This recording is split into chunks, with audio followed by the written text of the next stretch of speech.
खैर, हम आते हैं यहाँ पर हिस्ट्री में। 1600 ईस्वी में क्या हुआ? तो 1600 ईस्वी में महारानी एलिजाबेथ ईस्ट इंडिया कंपनी को इजाज़त दे दिया कि जाओ तुम व्यापार करो, और तुम्हारे प्रतिस्पर्धा में किसी और कंपनी को हम नहीं उतारेंगे, तुम सिर्फ अकेला मतलब व्यापार करोगे। कंपनी चाह रहा था कि मैं जितना ज़्यादा से ज़्यादा हो सके मैं व्यापार करूं, लेकिन वो गधा था, ठीक है। उसको पता नहीं था कि यूरोप में खाली इंग्लैंड नहीं है व्यापार करने वाला, और नीदरलैंड भी तो था जिसको डच कहते हैं, ठीक है।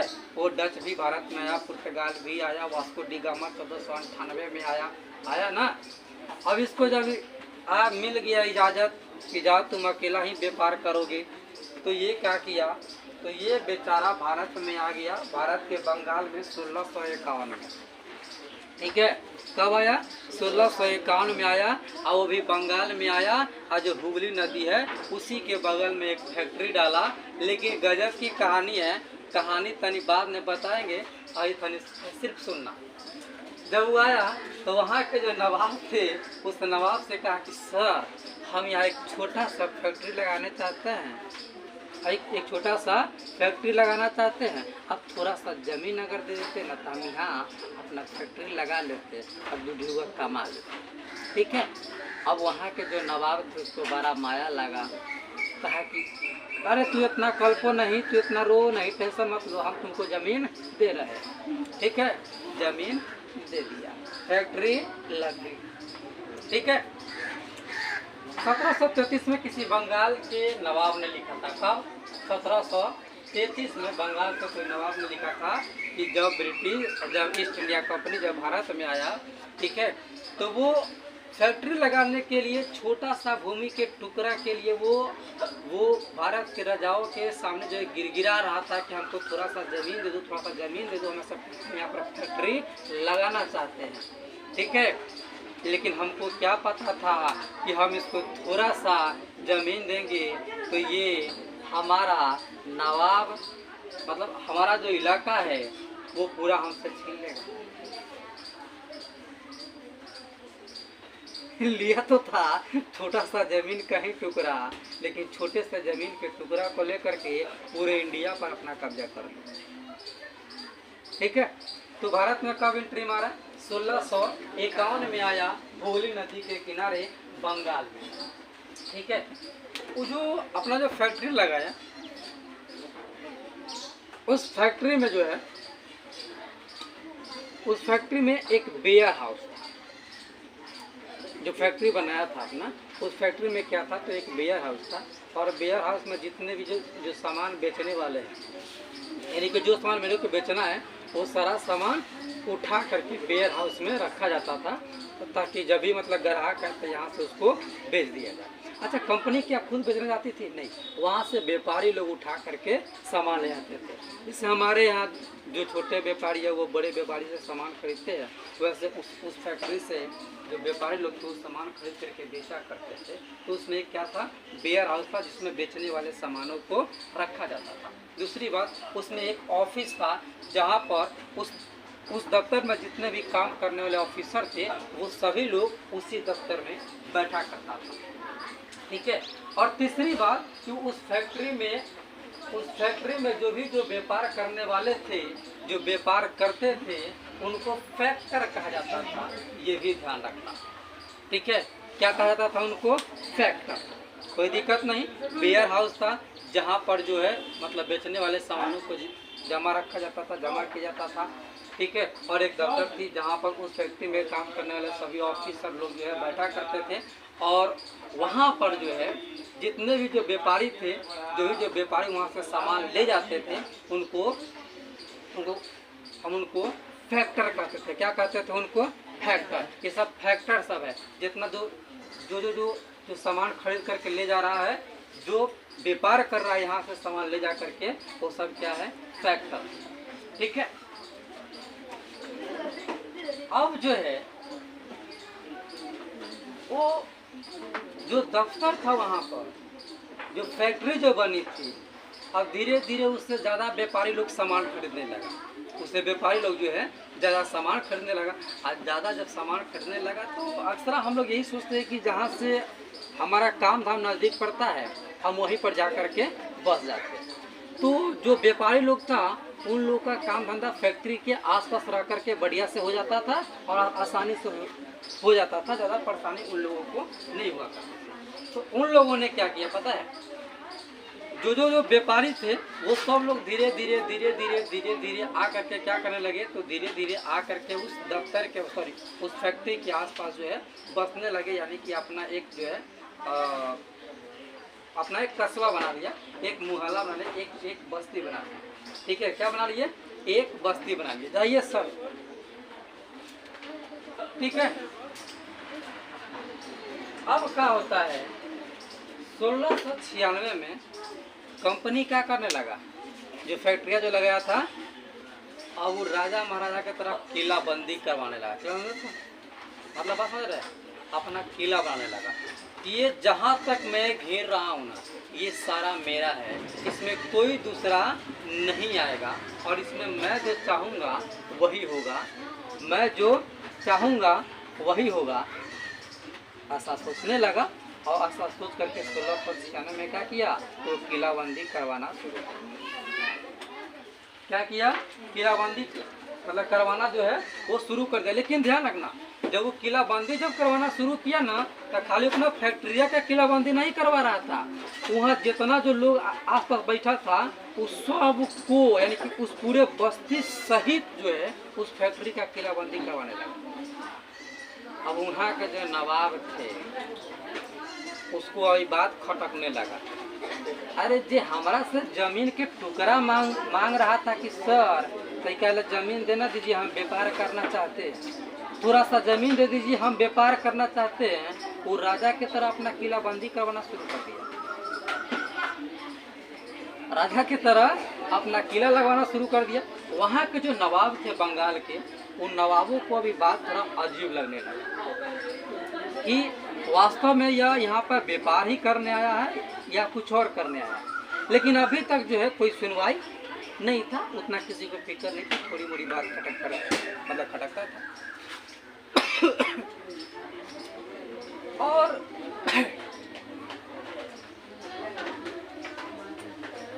और 1698 में, कब 1698 में उसने क्या किया पता है, उसने क्या किया, तो जो मुगल शासक का जो अफसर हुआ करता था, ऑफिसर लोग मतलब मुगल तो राज करिए रहा था अंग्रेज से पहले हमारे यहाँ, तो उसके जितने जो काम करने वाले ऑफिसर सब थे वो सबको तनख्वाह लग बुझिए, तुमने एक काम करो, हम तो लोगों को हर महीना 500 रुपया देंगे, 1000 रुपया देंगे, तो लोग क्या करो कि बाबा हमको दे दो, अभी गांव के तुम्हें लोग चला रहा है ना, तब हम ही तुमको दे देंगे, ठीक है, हम ही तुमको इतना रुपया दे देंगे, हमको ये गांव दे दो। अब वो छोटा घूसखोरवा सब था, चतुरवा सब था, अब उस सबका मन लगेगा मतलब रुपया देख के, कहा कि ठीक है आप जो कहो वही सही है।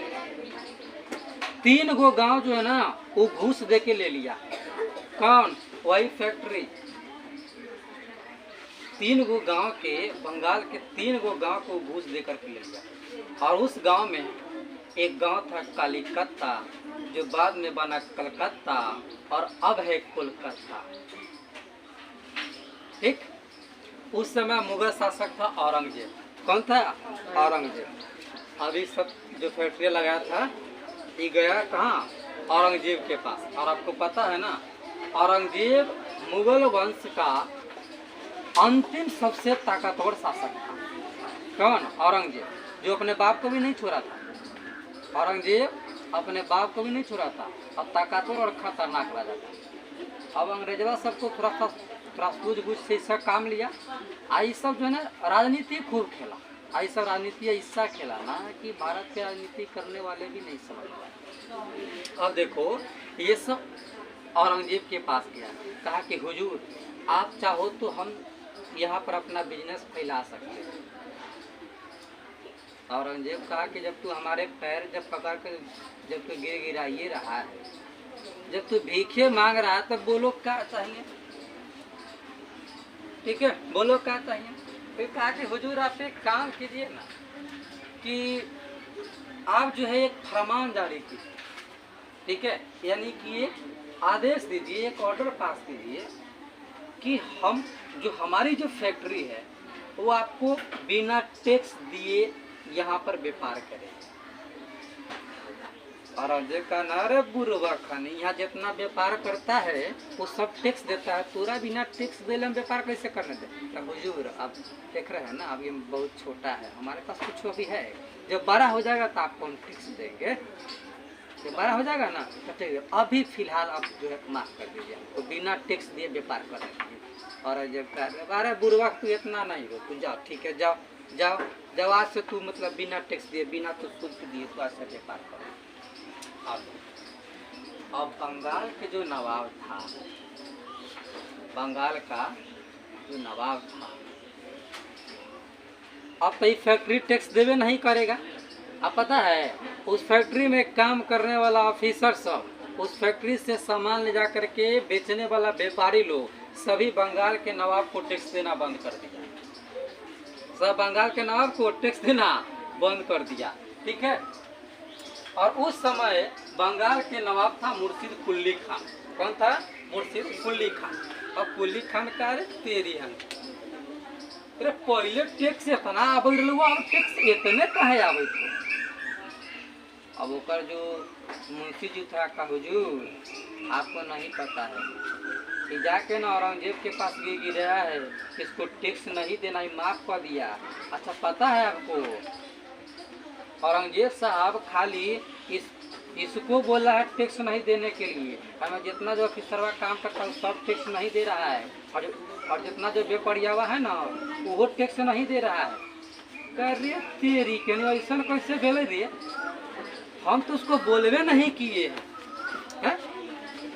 और देखो इजाजत मिली सिर्फ कंपनी को कि आप टैक्स नहीं देना, लेकिन उसमें जो काम करने वाले ऑफिसर लोग थे, ठीक है, और जो व्यापारी लोग थे वो उन लोगों ने भी टैक्स देना बंद कर दिया। ये चीज खटक गया, ये बड़ा खराब लगा मुर्शिद कुली खान को। कहा कि ना भाई हम तुमको किलाबंदी नहीं करने देंगे, और अगर तू सब टैक्स नहीं देगा तो फिर हम यहाँ पर फैक्ट्री भी नहीं चलने देंगे। बात विवाद होते रहा, ये बेचारा का टाइम खत्म हो गया मुर्शिद कुली खान का। उसके बाद वहाँ का बंगाल का नवाब बना अली वर्दी खान। कौन बना? अली वर्दी खान, ठीक है। कुली खान खत्म, तब आया अली खान, ठीक है। मुर्शिद कुली खान, अली वर्दी खान, अब ये नवाब बना, ठीक है। ये नवाब बना तो ये भी अपना विरोध किया, तो नहीं बंद करेगा कि नहीं है, तो नहीं टैक्स देगा कि नहीं। ऐसे करते करते करते करते बात धीरे धीरे बढ़ गया, कुछ कंट्रोल वो सब भी किया, मतलब उसमें से भी कुछ लोगों ने टैक्स भरना शुरू किया, जिससे थोड़ा सा संतोष हुआ। किसको? अली वर्दी खान को लगा कि नहीं अब ये सब धीरे धीरे सुधर जाएगा, ठीक है। लेकिन 1756 में अली वर्दी खान का मृत्यु हो गया। कब? 1756 में अली वर्दी खान मर गया। अब जब मर गया तो इसके मरने के बाद वहाँ का ताकतवर नवाब बना सिराजुद्दौला। कौन बना? सिराजुद्दौला। सिराजुद्दौला जब आया तो कहा कि ये ससुरा तुमको हम हमार 2 पीढ़ी तोरा समझा दे और तुमको समझ में बात नहीं आता है। अपना मुर्शिद कुली खान समझा दिया, अली वर्दी खान तुमको समझा दिया है। 1756 में बेचारा समझाए अली वर्दी खान मरियो गया, लेकिन तू लोग समझने वाला नहीं है, अब तू लोग पिटाएगा, ठीक है। ये सिराजुद्दौला नवाब बना, ये समझाया कि तू लोग अपना ये जो किला बना रहा है ना, ये किला बनाना बंद कर दो, ये सब हमारा पसंद नहीं है, ठीक है, और तू लोग टैक्स भरना शुरू करो। लेकिन क्या हुआ, तो जो कंपनी जो थी वो मना कर दिया, नहीं हम बिल्कुल टैक्स नहीं देंगे और नहीं हम किलाबंदी करना बंद करेंगे, हम किलाबंदी करेंगे। तब तक जो है अपना जो ये कंपनी है अपना शाखा जगह जगह फैला लिया था, कलकत्ता में फैला लिया था, मद्रास में चला गया था, यानी कि भारत के अलग अलग जगहों पर जो है इसका कारखाना, इसका फैक्ट्री चल। और जहाँ जहाँ फैक्ट्री था हर जगह पर इसने क्या किया था, तो अपना खुद का सैनिक रखा था, अपना खुद का सैनिक भी रखा था।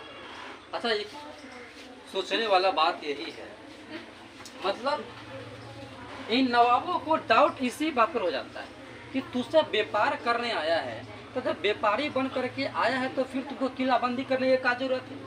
और जब तू व्यापारी बन करके आया है तो फिर तुमको अपना सैनिक रखने की, अपना सैनिक खुद के मतलब खुद का सैनिक रखने का तुमको जरूरत क्या आ गया? तो व्यापारी है ना, तो फिर तू व्यापार न कर, लेकिन तूने किलाबंदी क्या कर रहा है? आ तू सब जो है कि ये इतना सैनिक क्या रख रहा है? अब इसको देख करके क्या कोई कह सकता है कि ये व्यापारी है? जो सैनिक है, किलाबंदी कर रहा है, वो व्यापारी कहाँ से हो सके? तब कहानी शुरू होती है पलासी के युद्ध का। कौन सा युद्ध? पलासी का। पलासी का युद्ध कब हुआ? 1757। ठीक है, पलासी का युद्ध कब हुआ? तो पलासी का युद्ध हुआ 1757। पता है 1757 में क्या किए? सिराजुद्दौला जो है अपना 30,000 सैनिक लिया। ठीक है, कितने सिपाही? 30,000 सिपाही। कौ सिपाही? 30,000 सिपाही लेके आके चलो तरे, चलो उसको सबक सिखाते हैं। ठीक है, कासिम बाजार में फैक्ट्री था कंपनी का, वही ईस्ट इंडिया कंपनी का फैक्ट्री कहाँ था? कासिम बाजार। वहाँ पर गया, क्या किया, जितना जो अंग्रेज ऑफिसर था, इधर मार थप्पड़ सबको, जितना जो था सबको गिरफ्तार कर लिया और सबके हाथ में से बंदूक छीन लिया। दे बंदूक दे, बंदूक लेके मैं खड़ा है, दो बंदूक दो। सबको बंदूकवा छीन लिया और सबको गिरफ्तार कर लिया। जितना जो वहाँ पर था अंग्रेज ऑफिसर सबको गिरफ्तार कर लिया और सबके हाथ से बंदूक छीन लिया, सबको बंदी बना लिया। रहो यहीं पर आ रहा, हम बात से कर रहे थे, समझा रहा था, तो मान नहीं रहा था, इसलिए आज तो लोग हम क्या किए हैं, आज तो लोग को हम बंदी बना दिए। सबको निमन से पिटवो किया, सबके बंदूकवो छीन लिया और सबके बंदी बना के बैठा दिया। कहा कि इतने नहीं, अब कलकत्ता में जो फैक्ट्रिया बनाया चलो वहाँ पर गया, कलकत्तों पर अपना अधिकार कर लिया। कलकत्तों में जितना जो कंपनी में काम करने वाला था अंग्रेज ऑफिसर सबको गिरफ्तार करके सबको मतलब बंदी बना लिया और गिरफ्तार कर लिया। ठीक है, अब ये बात अंग्रेज को हजम नहीं हुआ, तो उसका जो फैक्ट्री चल रहा था मद्रास में, वहां से सैनिक को भेजता है और उस सैनिक का नेता बनता है रॉबर्ट क्लाइव। उस सैनिक का नेता कौन बना? Robert Clive, RC. ठीक है, रॉबर्ट क्लाइव जो है नेता बना, मतलब मेन सेनापति। चलो सेना सब चलो हम चल रहे हैं। ठीक है, सेनापति को लेकर के रॉबर्ट क्लाइव पहुंचा कहाँ पर? पलासी के मैदान में। कहाँ पहुंचा? पलासी के मैदान में पहुंचा। रॉबर्ट क्लाइव सेनाओं को लेकर के वहां पर सिराजुद्दौला और रॉबर्ट क्लाइव के बीच में युद्ध हुआ, खूब जम के युद्ध हुआ। सिराजुद्दौला कहा था? सिराजुद्दौला के सेना में एक सेनापति था, ठीक है, मीर जाफर। कौन था? मीर जाफर सेनापति था। वो छोटा बड़ी धोखाबाज था, एकदम महाचतुर था, चटुकारिता करने वाला नंबर 1। ठीक है, उसको रॉबर्ट क्लाइव पहले ये कह दिया था, मीर जाफर तू एक काम कर, जब हम युद्ध करेंगे तो तू अपने सैनिक को टुकड़ी को लेकर के सिराजुद्दौला के सेना में शामिल नहीं करना, हम तुमको सिराजुद्दौला के बाद बंगाल का नवाब बनाएंगे। मीर जाफर ललचिया, ओकरा मुँह से पानी चुने लगा कि बाप रे हम अब नवाब बनो, सीधे सेनापति से नवाब। कहा कि हम कहला जाएंगे, जब हमारा इस सेनापति पद से हटा के सीधे नवाबे बना देगा, है? जब बंगाल के पूरा शासन हमारा हाथ में आ जाएगा तो ससुरा हम सेनापति कहला रहे। कहा कि ठीक है, आप जो कहेंगे वही होगा। और वही हुआ प्लासी के मैदान में मतलब इधर सिराजुद्दौला का सेना है और इधर जो है रॉबर्ट क्लाइव का सेना है और दोनों के बीच युद्ध हो रही है। सिराजुद्दौला मतलब इंतजार कर रहे थे कि अब जो है मीर जाफर अपना सेना लेकर के आएगा, अब आएगा मीर जाफर, अब आएगा मीर जाफर, लेकिन मीर जाफर नहीं आया। और नहीं आने के कारण क्या होता है कि वहाँ पर सिराजुद्दौला के सैनिक कमज़ोर पड़ जाते हैं और फिर सिराजुद्दौला हार गया। ठीक है, यह देश में अंग्रेज और भारतीयों के बीच होने वाला पहला लड़ाई था जिसमें अंग्रेज जीत गया। और अंग्रेज अगर यहाँ पर हार जाता है ना, पता है, अगर हम मान लो पहली बार दौड़े और पहली बार दौड़ में अगर जीत मिल जाता है ना तो हमें यह अहंकार हो जाता है और हमको ये पता हो जाता है कि जीत कैसे हासिल होती है। अब अंग्रेज को जीत हासिल करने का तरीका पता हो गया। वहाँ पर अगर मीर जाफर रॉबर्ट क्लाइव का साथ नहीं दे करके सिराजुद्दौला का अगर साथ दिया होता तो हो सकता था कि सिराजुद्दौला नहीं हारता। ठीक, लेकिन वहाँ पर सिराजुद्दौला जो है हार गया। जब हार गया तो मतलब उसके कुछ दिन के बाद जो है सिराजुद्दौला को मार दिया गया। ठीक है, सिराजुद्दौला को मार दिया गया, वो मर गए। मरने के बाद जो है मतलब जब वो मर गया सिराजुद्दौला तो वहाँ का नवाब किसको बनाया गया? वहाँ का नवाब उसी को, किसको, जो धोखा दिया था, किसको बनाया गया? मीर जाफर को। किसको बनाया? मीर जाफर को। लेकिन मीर जाफर पता है वो जो अंग्रेज था ना, जो कंपनी था ना, वो चाहता था कि हम एक ऐसा वहाँ नवाब बनाए जो कठपुतली हो। मतलब कठपुतली का मतलब मैं जो कहूँ वैसे करें। जैसे एक कठपुतली होता है जिसको हम धागा के द्वारा डांस कराते हैं, नचाते हैं। ठीक है, बस समझ में आया? जैसे आप आजकल आप लोग वीडियो देखते हुए कठपुतली का डांस।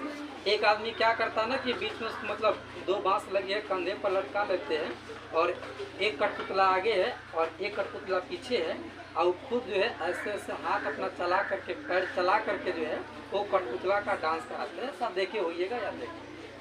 ठीक है, या जो छोटा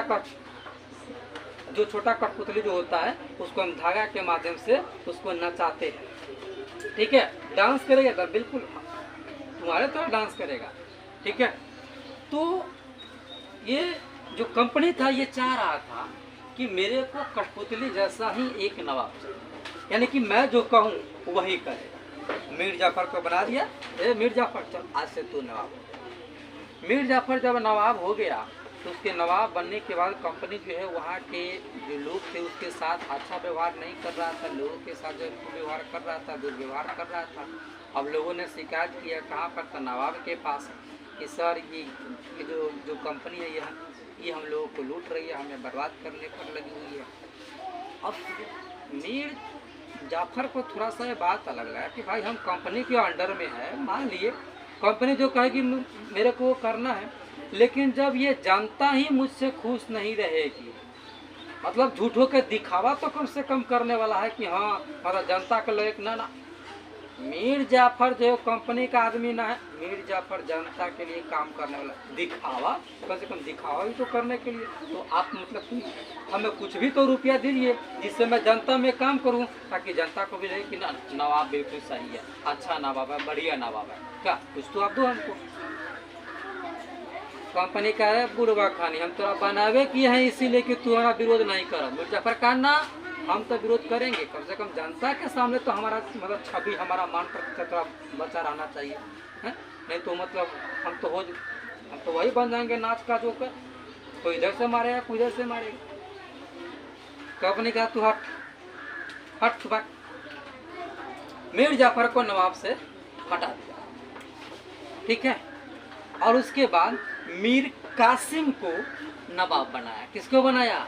मीर कासिम को जो है नवाब बनाया। ठीक है, अब कहा कि मीर कासिम अब तू जो है कठपुतली हमारा नवाब बन। ठीक है, क्या बनेगा? हमारा कठपुतली नवाब बन। मीर कासिम कहा ठीक है हुजूर, आप जो कहेंगे वही करेंगे। मीर कासिम भी नवाब बना।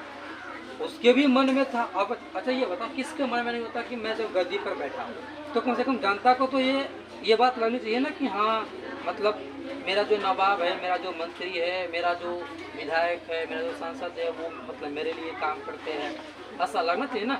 अब भले वो दिखावा ही हो, रियल में करो या नहीं करो, दिखावा होना चाहिए, ठीक है। मीर कासिम को लगा कि हमको ये जो कंपनी है ना, ये दिखावा भी नहीं करने दे रही। अब मीर कासिम क्या किया, तो विरोध किया, किसका? कंपनी का विरोध किया। कंपनी क्या है, ले बुरबक। इसी विरोध के खातिर हम जो मतलब सिराजुद्दौला को मारे, इसी विरोध को खातिर जो है हम मीर जाफर को हटाए। अब तू विरोध करे थे। कासिम कहा कि आपको जो बोलना है बोल लो, हम कंपनी की एक भी बात को अब नहीं मानेंगे। फिर क्या होता है पता है? 1764 में बक्सर में युद्ध हुआ मीर कासिम कंपनी के बीच, और उसमें मीर कासिम हार गया। मीर कासिम हार गया।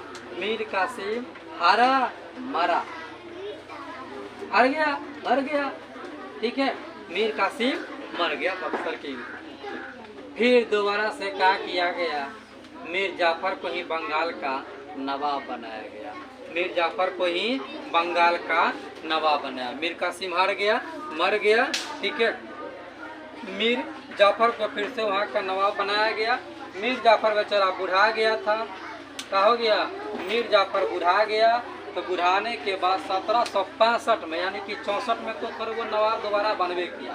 अब 65 में जो है मीर जाफर का मृत्यु हो गया। मीर जाफर मर गया। कब मरा? 1765 में मीर जाफर मर गया। जब मीर जाफर मर गया तो रॉबर्ट क्लाइव कहा, रॉबर्ट क्लाइव ने वहाँ पर एक बात कहा कि अब हम जो है अपने आदमी को ही नवाब बनाएंगे, अब किसी और को नवाब हम नहीं बनाएंगे। अब किसी और को हम नवाब नहीं बनाएंगे, ठीक है। किसी और का नवाब हम नहीं बनाएंगे। अब औरंगजेब जो दिल्ली में शासन कर रहा था, बंगाल की हालात को देख करके कहा कि सुनो एक काम करते हैं, ये सारा बंगाल जो है कंपनी तू ले लो, हटाओ, हम तुमको यहाँ का दीवान बना देते हैं। क्या बना देते हैं? दीवान। ये सारा तुम्हारे अंडर में हो गया, अब तुम ही इसको संभालो, अब तुम ही इसको संभालो, ठीक है। तो क्या हुआ? 1765 में मीर जाफर हटा और मुगल ने क्या किया, तो बंगाल का नवाब जो है वो कंपनी को ही बना दिया कि अब मतलब बंगाल पर तू ही राज करो, अब तुम जो चाहता है बंगाल में करना वो करो। जब यही हो गया, जब इतना जब हो गया, तब वही 1733 में किसी ने कहा, ठीक है, 1733 में कोई नवाब ने कहा था कि आया तो था एक थोड़ी सी जमीन की टुकड़ी पर व्यापार करने की मांग करने के लिए, यानी कि कहने आया था कि थोड़ा सा हमको जमीन का टुकड़ा दे दीजिए, हम व्यापार करना चाहते हैं, लेकिन हमको पता नहीं था कि ये तो यहाँ पर राज चलाना चाहता है। राजा न चला रहा है, वो क्या कर रहा है बताइए? 3 गांव लिया, बाद में पूरा बंगाल लिया। समय थोड़ा और आगे बढ़ेगा, बाद में पूरा हिंदुस्तान लिया।